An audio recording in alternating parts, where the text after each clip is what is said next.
So what does everyone think of the intro? I made it myself, ya know. I'm not exactly sure if I want to be an intro sort of person. I always thought fancy intros were more fit for 15-year-old girls who decorate their MySpace with so much glitter, sparkles and background garbage as to render the entire profile unreadable.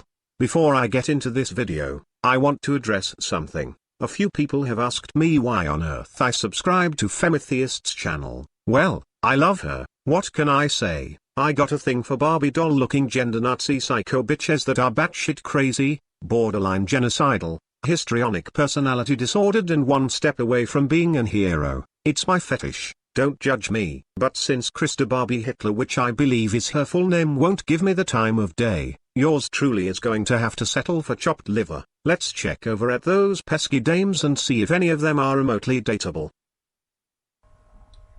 When has being nice about something ever? Holy Mother of Christ, what the fuck was that? I swear, there should have been a trigger warning. They have a trigger warning for everything else. Is it just me or does she look like the bride of Frankenstein? Well, let's see what else is on the menu. Hey Dames. My name isn't Dames, it's actually Razor. So, what would you like to talk about? I wanted to make a video about weight, because that's been on my mind recently. Oh, I'd really rather not. A few years ago, when I was at university, I used to be a lot bigger than I am now. And I was like a fat posy activist, and I was on quite a lot of like body posy forums. No, sorry, I'm not dating a fatty. Time to move on. Jen, one of my arch nemesises. Fuck it. Oh, but look, you want to know where your Razor is? I'm right here. But I am not sure if I am comfortable with you calling me yours. Men are not property, you know. At any rate, what do you think about going to dinner with me? Thank you very much. Alright then, let's just hop in my car, a Bugatti Veyron, and we'll be on our way. Get your motor running. Head out on the highway. Looking for adventure. And whatever comes our way, we can climb so high. I never wanna die. Born to be wild. Born to be wild.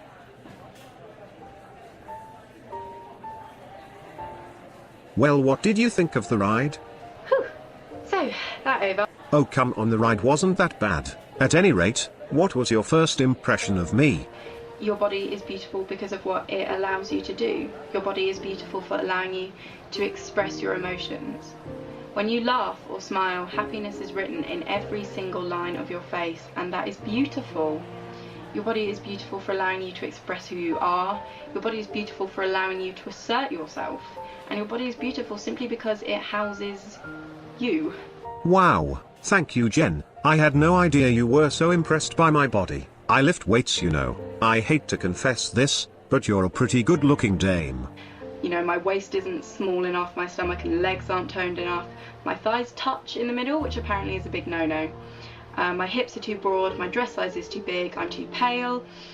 I could really endlessly go on and on. Oh, stop beating yourself up, you're fine. All you have is a bit of insecurity. Perhaps you've spent so long relying on your looks to substitute substance that you've become overly critical of your body, since a part of you suspects it's all you have to offer the world. But at least you're not attempting to blame this on men, or the evil patriarchy. Just keep your body healthy by eating right and living an active lifestyle, and in addition, make sure you work on your personality. I can help you. The best way to make yourself attractive to men, outside of looks of course, is to be a happy positive person. Be smart, but not a know-it-all. No one likes a know-it-all. No one. Also get some sort of hobby, preferably a hobby you could enjoy together. I know girls typically hate hobbies because it means they have to work hard in order to become skilled at something. And this goes against the juvenile I want the world and I want it now because I'm entitled mentality that is so rampant among women post second wave feminism.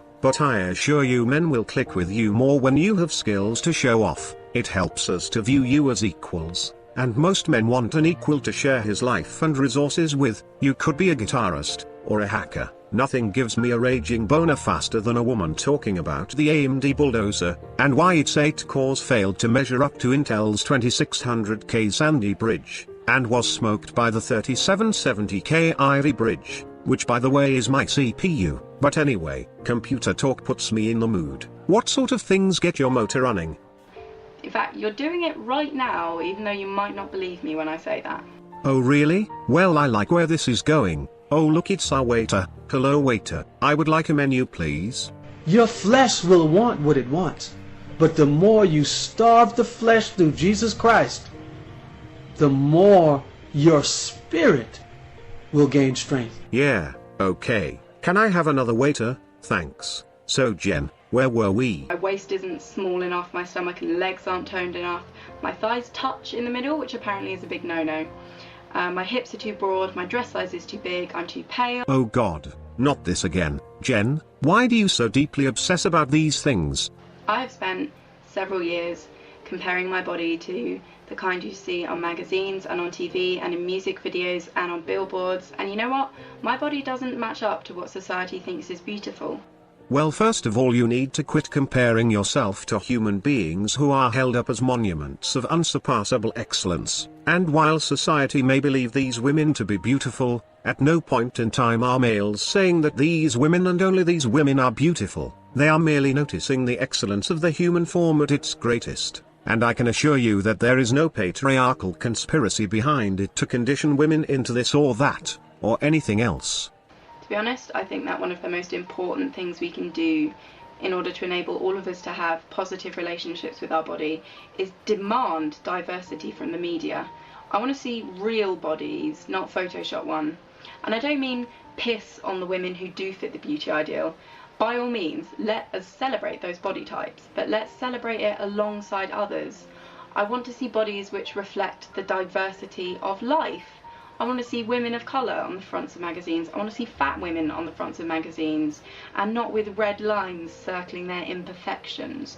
I want to see ripped bodybuilder women. You got it all wrong. We don't need diversity. That's not the problem. You are asserting that society judges beauty based on what beauty magazines display on their covers. You got it backwards. These magazines display the women they do, because society has consistently claimed a certain look is what they find attractive. Also, attraction isn't a choice. You feminist LGBTQ egalitarians and the like constantly remind society that homosexuality isn't a choice, but you seem to insist that heterosexuality is. You believe men like large-breasted women with trim waists because they are exposed to magazines that tell them they should. That makes as much sense as telling gay men that they find another man's ass attractive because that's what they were somehow convinced they should be attracted to. Again, attraction isn't a choice, and these beauty magazines display women that males are involuntarily attracted to. So, the whole argument of needing diverse-looking women and body types in magazines is foolish.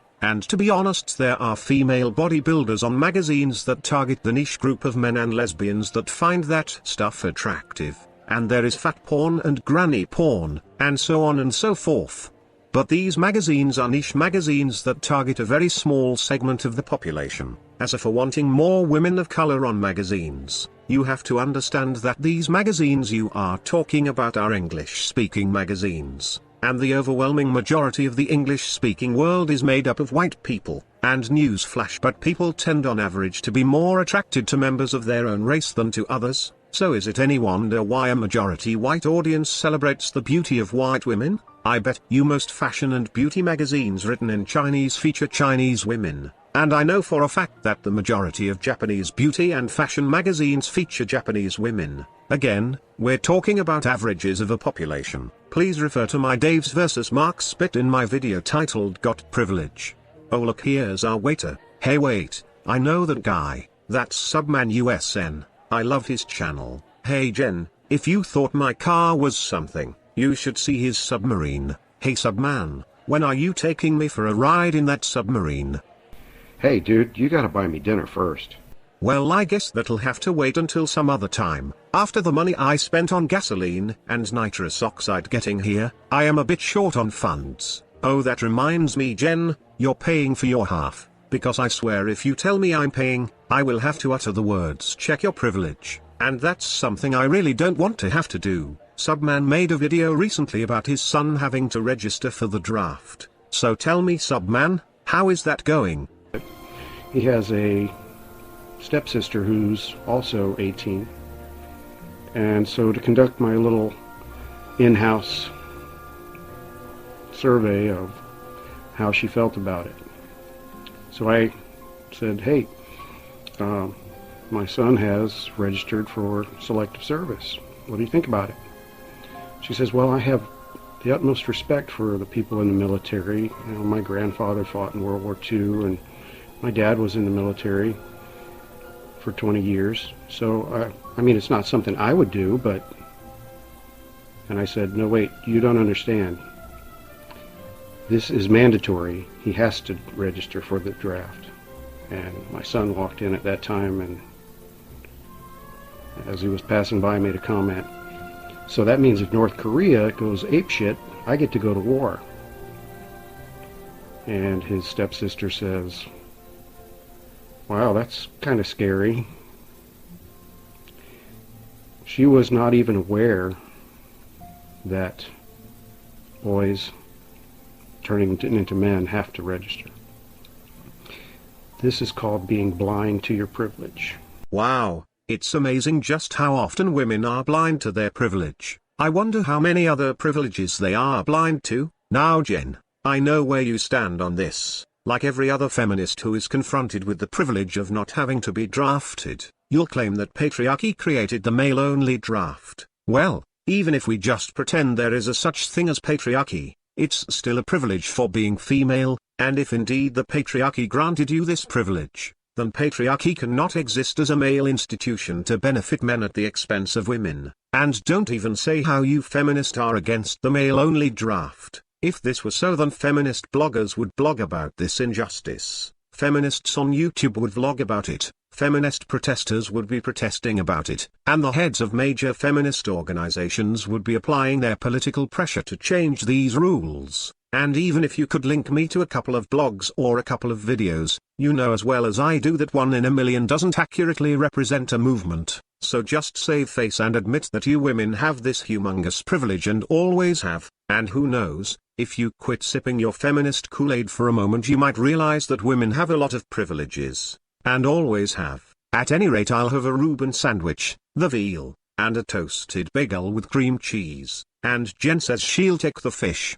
Now, as I was saying, Jen, about sexy women in the media and body positivity, what gets me is that feminists claim that sexy women in the media cause unrealistic standards of beauty, and this unrealistic standard of beauty causes women to develop eating disorders and low self-esteem. If that's true, just imagine the harm feminism causes by holding women to unrealistic standards of accomplishment. Not only does a woman have to be as strong as a firefighter, but she also has to be as educated as a doctor, and must enter into fields of science where she will be a minority, comparing her accomplishments to the majority. Imagine the harm caused by not measuring up. I mean, as a woman she has to go against all of the male scientific greats of the past like Einstein and Tesla. Look, I don't believe women are as weak and fragile as you feminists claim. I think feminism, however, does encourage women to be spoiled and sheltered, and narcissistic. Males aren't harmed by being exposed to images of sexy men, and when he watches sports he doesn't develop low self-worth because he can't perform as good as all these athletes. Girls, on the other hand, especially in this day and age of single-parent mommyhood, are coddled by their mothers, given a shoulder to cry on, and told everything is alright with them, and it's the fault of everyone else for placing standards on them. Doing this turns the little girl into a narcissist who toggles between insecure victim of the world, and egomaniac who can do no wrong. She believes herself infallible and omnipotent, then cries victim when she screws up, and cries discrimination when she doesn't accomplish everything she feels entitled to. And these body-positive support groups just offer a mothering shoulder to cry on. Just work on your looks the best you can, and then work on your personality. Always strive to be the best you can be. You can start by changing out of those horrible clothes, letting your hair down, and actually dressing like you give a shit you're on a date.